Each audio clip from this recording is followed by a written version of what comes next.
So we're going to dip into the clans. Or I should say jump into the clans. Battletech, positioning ourselves, building that checklist, getting ready to fight or represent the clans as the Battletech Kickstarter begins to roll out. And certainly over the next 6 to 12 months, just a massive increase in clan models, some of them never really seen before. And having the updated sculpts on the clans alone, in my opinion, is worth the price of admission. So where to start?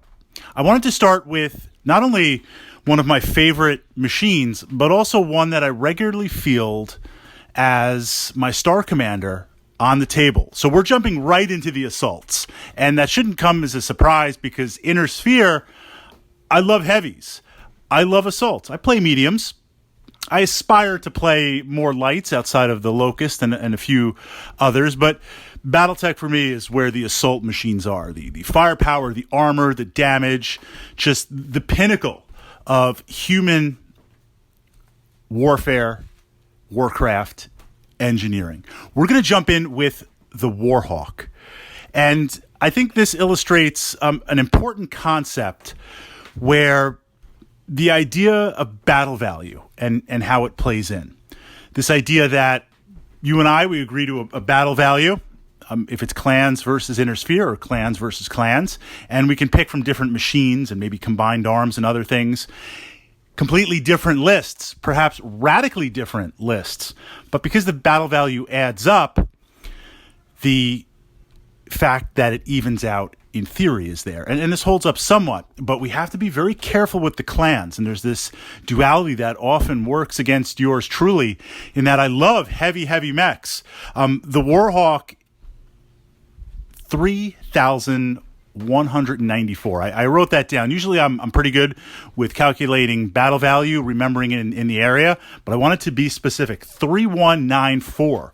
For an assault mech. And I'm not saying it's not worth the 3K battle value buy-in. Absolutely. This machine is a beast on the table. But what's important in Battletech in any war game is this idea of critical model mass. If you have 2 or 3 models, pieces, units that are super powerful, but you're just outnumbered, you're losing on initiative. For the most part, you can only engage one target. I know you can do primary and secondary, and there's ways to engage multiple targets, but not necessarily effectively. And then once we add facings into the mix, it becomes a little bit more challenging. So you're going to be outnumbered Inner Sphere versus clans if you're playing the clans.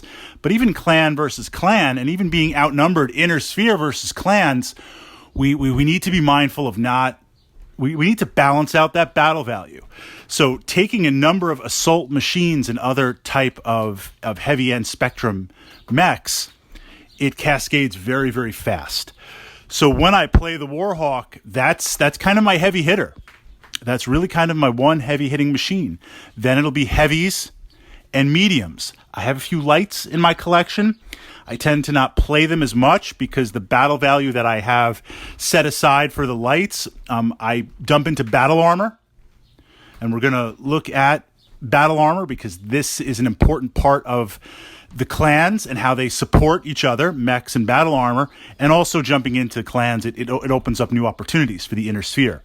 So we are going to look at that, but in terms of the battle value division, what I would normally spend on lower end mediums and lights for the Inner Sphere, I'm dumping into battle armor.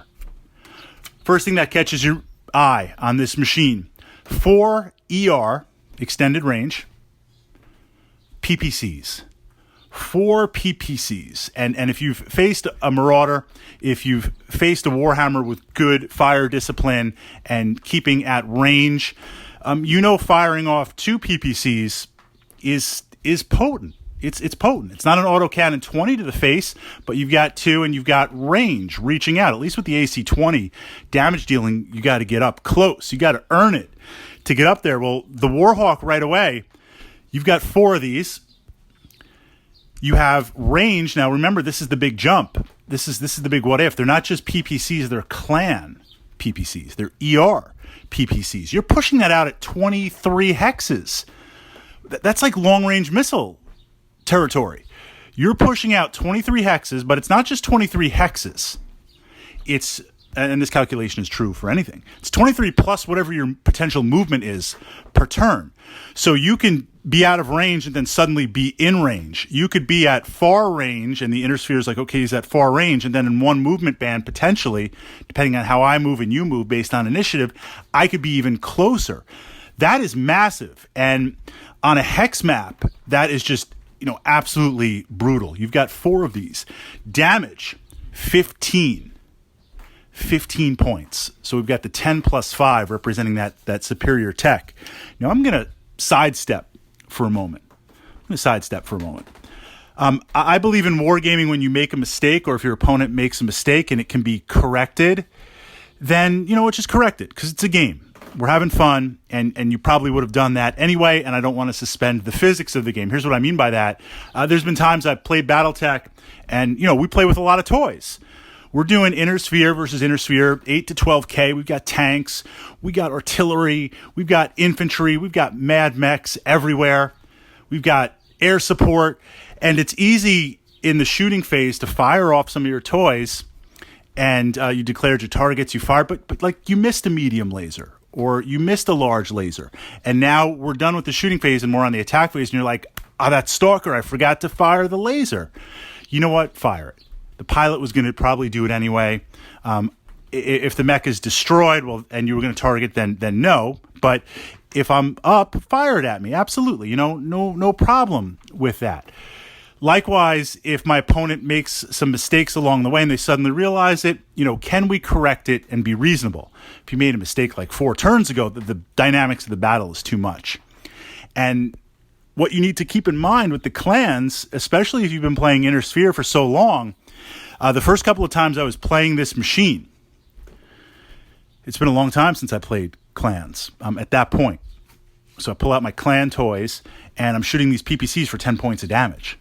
We're like half a game in, and it's 10 points, and I suddenly realize, no, this thing is 15 points. I'm still dishing out mad damage, but it's 10 points because when I shoot, normally I will declare the target, and then I'll just look at my character sheet, and I'll roll the dice and just tell my opponent, okay, hit, location, left torso, 10 points of damage. Next, roll to hit, miss, or roll to hit, 10 points of damage, center torso. I do all the calculations and roll it and declare it and tell them so they could be looking at their character sheet and marking off the armor bubbles. This way we can speed up or at least streamline combat, because again, we play a lot of toys. No going back for that. But I say that as an illustration because keep in mind when you jump to some of these machines, you're hearing PPC. It's an ER PPC. It's got extended range. It's got extended damage. All right, jumping back to the Warhawk itself, you've got 4 of these. They are located in the arms. The clanners love to shoot. That's why a lot of their mechs don't have hands. They're not really getting involved in physical combat, although they can and they will. But this idea of mounting in the arms, especially Omni-type mechs, and swapping and a lot of variants, it makes sense tech-wise. It makes sense narrative-wise, arms being the easiest thing to access and replace. But it does mean you have a vulnerability. This is one of the vulnerabilities of the clan mechs. Most of their main guns are in the arms.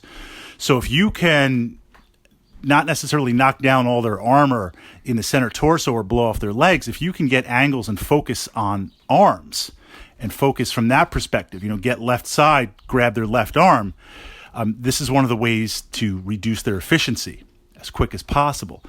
We've got 4 of these, 2 in each arm. I need to be aware of that because once an arm gets blown off, and that's the weakest point on any mech, even if it has a lot of armor, now I'm down to 2.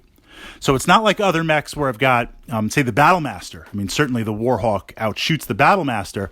Battlemaster's got the PPC in the arm. That gets blown off. You've still got a brace of weapons. Actually, a better example would be an Awesome. An Awesome could somewhat go toe-to-toe, although the timer's counting. It gets its arm blown off, you've still got the 2 in the torso. It gets both arms blown off, you've still got 2 in the torso, you lost the Battle Fist and the PPC. So we need to keep that in mind with the Warhawk, being aware of our arms. We can push the heat. Keep in mind you've also got double heat sinks. It has 20. So heat management is an issue, but if you needed to fire off everything, for that kind of finishing blow, you can.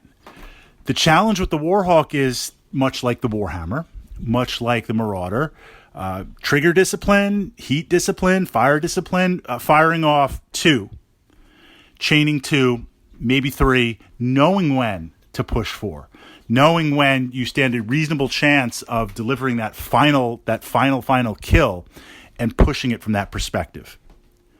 We have a long-range missile 10-pack in here. Now, this is where we get into the variants. I understand what the 10-pack was trying to do. It's trying to give a little bit of a spread. And at first glance, it seems a little underpowered.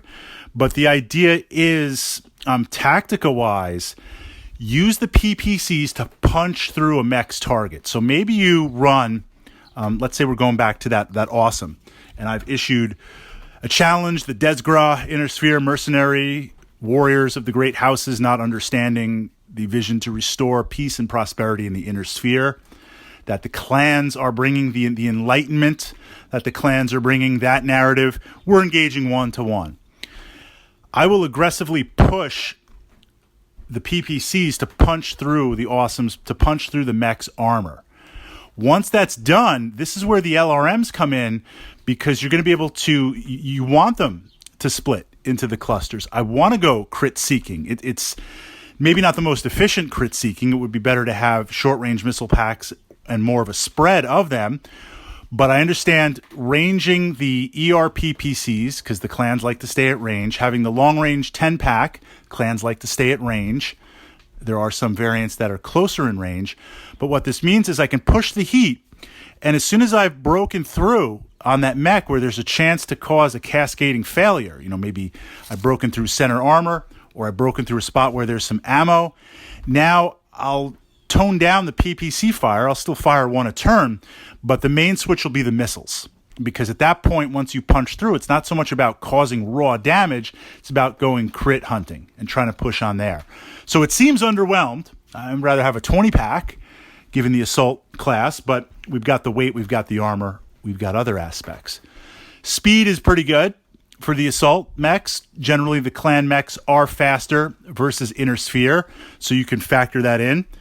And then we get to the targeting computer.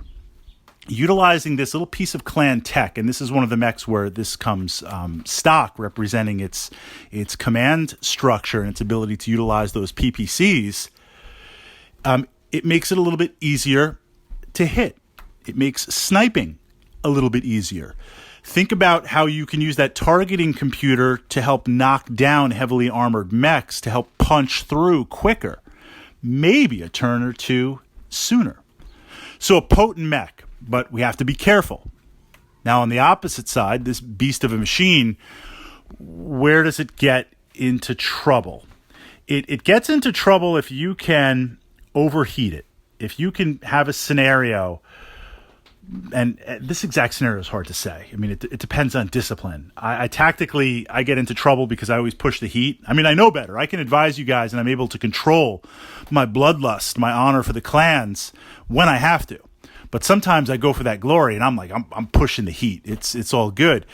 This machine, if you push the heat, and then you find yourself surrounded, or you suddenly find yourself where, yes, you're always at the optimal range because there's no minimums and you've got the PPCs, but now clan Inner Sphere mechs that you're fighting, a Warhammer, a Battlemaster, a Thunderbolt, they close where now their medium range weapons are in. Their short range missile packs are in range, and now they're really going to start pounding you. If you're overheating and you can't disengage, you are in a lot of serious trouble. So we need to really keep in mind those perspectives. And then the final perspective, yes, this is an assault mech. This is an assault mech, and you can certainly kick, and it's going to savage, and you can certainly engage in close combat, but the clan mechs are somewhat disadvantaged in that the playing field is leveled. Inner Sphere versus clan mechs close combat, because it is just a raw tonnage component calculation. There's still a 1 in 6 chance of hitting in the head. So yes, the clan mechs tend to have no minimums on their weaponry. They're going to have more. They're going to chew you up. I don't want to be at close range. I don't want to be at any range, actually, with the clan mechs.